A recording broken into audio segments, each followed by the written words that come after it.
Assalamualaikum warahmatullahi wabarakatuh.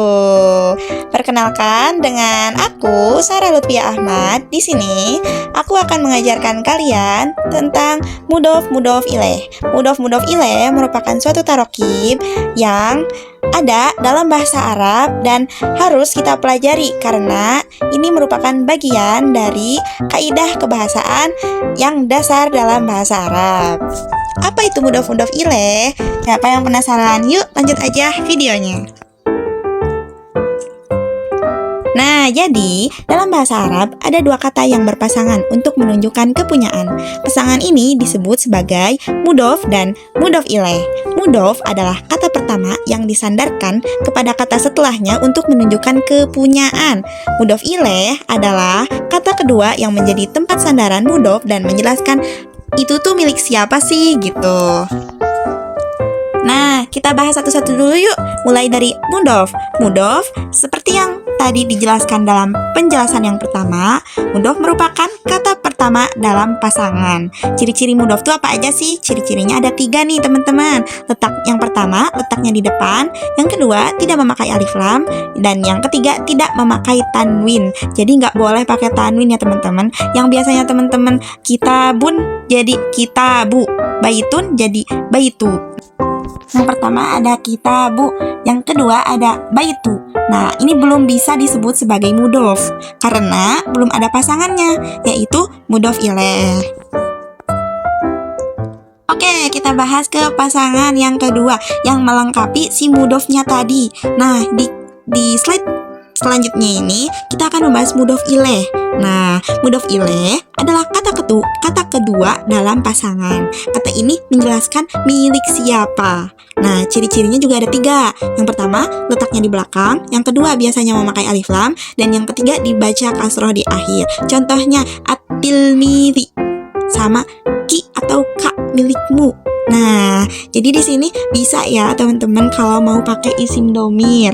Kalau mau bikin mudhof ilaih pakai isim domir, bisa pakai ka, ki atau hu bisa, ha juga bisa, hum juga bisa ya teman-teman.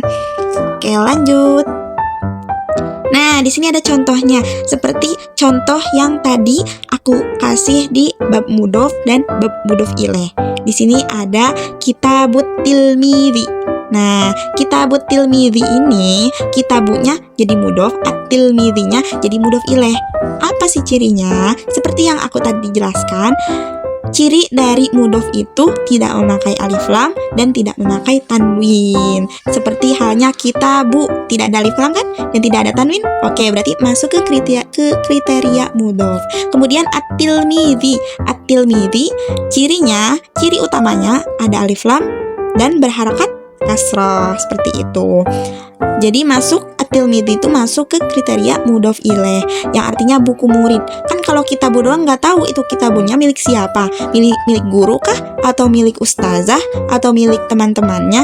Tapi dengan adanya kata tilmidzi ini kita jadi tahu buku itu tuh punya siapa gitu. Nah, di mudhof ilaih ini kita menunjukkan adanya suatu barang atau suatu kata benda yang punya pemiliknya gitu. Bendanya disebut di mudhof ilaihnya disebut di pemiliknya gitu. Buku murid. Jadi si bukunya itu punya murid gitu ya teman-teman. Oke, lanjut ke contoh yang kedua. Ada baituki. Baitu sebagai mudhof, ki sebagai mudhof ilaih. Seperti yang tadi aku jelaskan, kita boleh menggunakan isim domir untuk memposisikan isim domir itu sebagai mudhof ilaih. Nah, seperti yang ada pada contoh baituki, baitu. Nah, kalau baitunya aja kita nggak tahu rumahnya itu punya siapa. Rumahnya itu punya dia kah?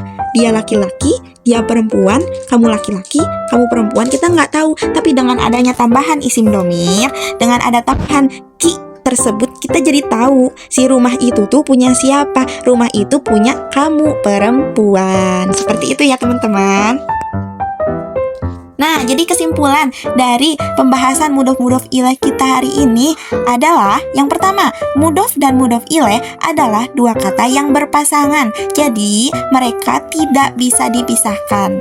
Jika ada mudhof saja, maka tidak akan bisa disebut sebagai tarkib mudhof ilaih. Begitupun kalau ada mudhof ilaihnya saja, kita tidak bisa tahu tidak bisa jelas gitu. Si kalimatnya tuh nggak jelas. Ini tuh punya siapa? Ini milik siapa? Jadi bukan membentuk satu kalimat gitu ya teman-teman. Yang kedua, mood of di depan dan mood of ile di belakang. Itu sudah jelas ya teman-teman. Kita tidak bisa menukar mood of ile di depan atau mood of-nya di belakang. Dan yang ketiga, digunakan untuk menyatakan kepunyaan. Nah, mood of ile ini dikhususkan untuk menyatakan kepunyaan ya teman-teman. Selanjutnya, ayo kita coba. Nah, setelah kalian belajar tadi dari mufrodat, kemudian kiroah, hiwar, coba kalian sekarang aku pengen kalian mencari kata mudof ile dari teks kiroah yang udah aku kasih ya.